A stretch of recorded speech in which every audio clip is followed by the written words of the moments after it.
Now we're going to go ahead and get on. We worked on getting up on the side of her last night. We're going to do the exact same type of thing. We're going to grab a hold of mane, some mane here, and when I pull myself up, I'm not pulling her mane out, I'm just using this for balance. I rub her on the rump, make sure she can handle my pats here because my leg may come across and hit her in the rump. I'm going to put my toe in the stirrup. I've made sure my cinch is tight, okay, and I walked her forward. Make sure your cinch is tight, walk your horse into the cinch. Put my toe in the stirrup. Bounce around a little bit. Notice how much lower this filly's head is today than it was when we started yesterday. And up on the side. We're not getting on yet. We're going to build her confidence some more.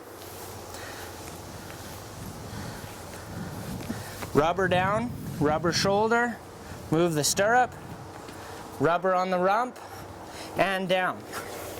Build her confidence. And put your toe in the stirrup again. Up on the side, rub her down, back to the stirrup. Whoop. If she starts moving excessively, we'll step down. Swing that leg around a little bit and rub her on the rump with that leg and step down. Time for the other side. Toe in the stirrup. Rub her on the rump. Make sure your inside rein is a little shorter than your outside. Up you go. Rub her on the shoulder. Move that stirrup a little bit. Rub her on the rump. Down you go. Up again. Shoulder, stirrup, rump. Take that leg. Give her a rub on the rump. Nice and calm. Now I'm going to stick with her here until she kind of stops moving there. It's good. Now we're going to go ahead and we're going to get on. We're going to make sure she's standing up underneath herself like we did last night. Toe in the stirrup. No messing around this time. Up and on.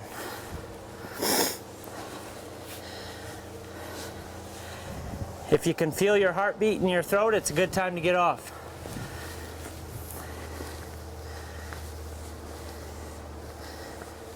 We're going to just rub her down really, really good here.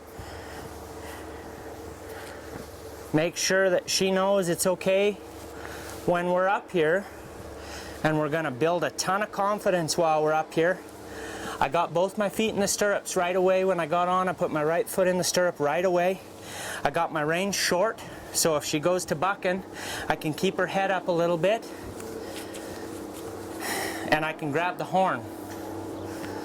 You can grab wherever you like. Some people like to grab both reins. Some people like to grab the cantle board. Or they'll put a cheater strap on around their swell of their saddle. Some people just end up grabbing a fistful of dirt. I don't think this mare's going to buck. She might spook a little bit and scoot, but I don't think she's really going to buck.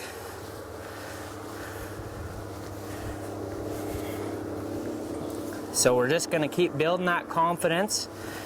We might move back to her rump and keep building that confidence. Now if she were to want to walk off on her own, I'd let her. I'd let her walk off on her own. The whole objective today is just to let her move her feet, and we're going to get her out on the edge of this round pen, and we're going to get her moving her feet until she's quiet, like we did yesterday when we saddled her up for the very first time. Now I switched hands, got my reins short. I always like to keep my left rein shorter than my right rein because I ride a bronc better to the left than I do the right. So I want to keep my left rein shorter than my right rein. That way if she does go to buck, and I can kind of guide her to the left, and I got a way better chance of staying on than I do going to the right. It's just my personal preference. I ride better to the left than I do to the right. Keep building that confidence, and then we're gonna get off. We're gonna build some confidence again. Now we're gonna move her feet and put her right back where we started. Ooh. Because we might ask her to move out the next time we get on her. So I want those feet to be able to think, I want her to know she can move a little bit. Now we're just got the toe in the stirrup. Up we go. She wants to move, I'm gonna wait on her. I'm gonna step back down, step back up and get on. Right foot's in the stirrup right away. I softly adjust my saddle back to the middle. I don't want to jerk it. I just kind of softly stepped more in that right stirrup and squared my saddle up. We're just going to build more confidence. This isn't about making a rodeo run. It's about building confidence for a long-term relationship with this horse.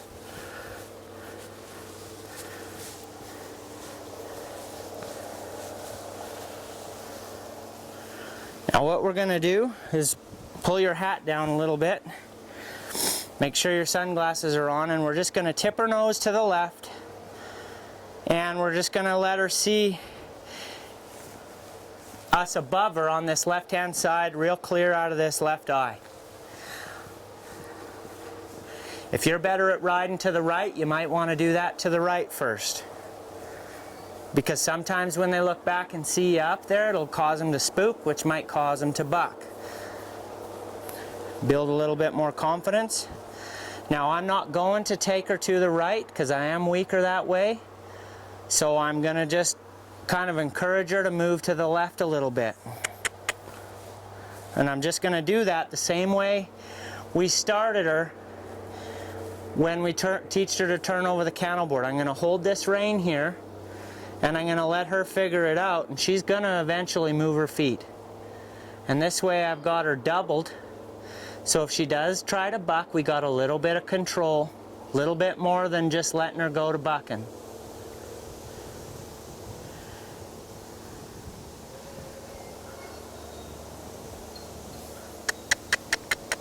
Just going to motivate her with a bit of clucking, and I'm just going to kind of tap her a little bit with my outside leg, just to try to get those feet to move just a little bit.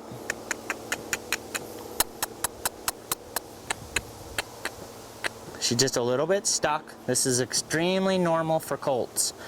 Getting those first few steps is the hardest. Might actually use a little bit of inside leg, try that, and maybe that hip, that hind quarters will move around a little bit. Doesn't really matter at this point. It's just getting those feet to move just a little bit.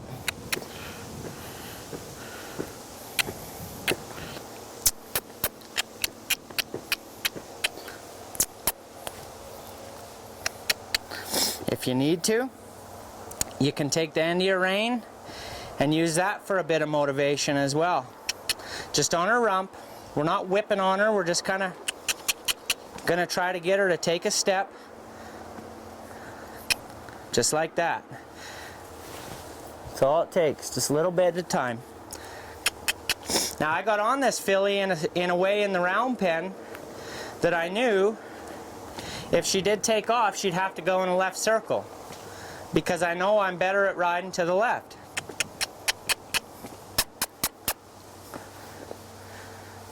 I like to hold my horn for security.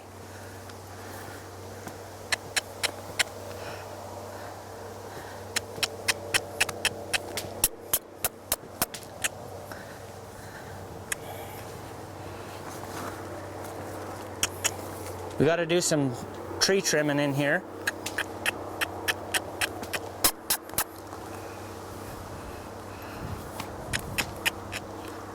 Just going to allow her to move her feet a little bit.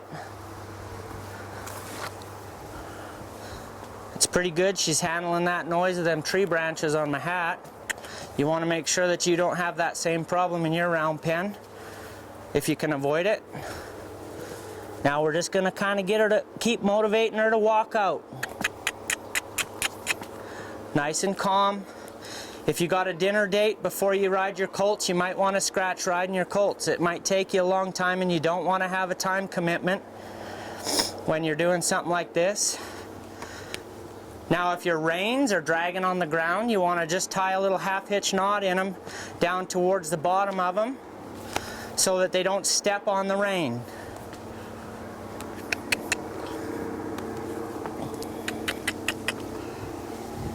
And as we get her moving her feet here, we're just going to allow her to find the wall. And I want her to get stuck to this wall for now. And we're just going to go for a nice walk. And we're going to keep her motivated to move her feet just a little bit.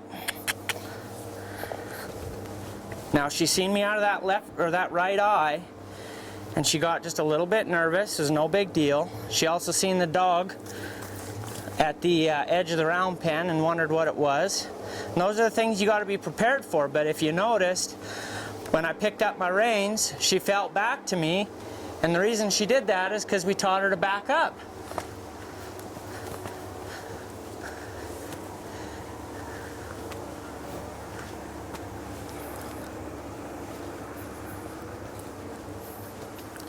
Just a nice walk, a nice steady pace. Now one thing that you want to do when you're riding a young colt is if you're feeling like challenging yourself, you can accelerate your speed a little bit and get them up into a trot and a lope. I like to do that on the first ride personally, because I feel like if I put more miles on them on the first day that I ride them, I don't have to worry too much about them on the second day of me riding them. It seems like I got a little bit less work to do sometimes.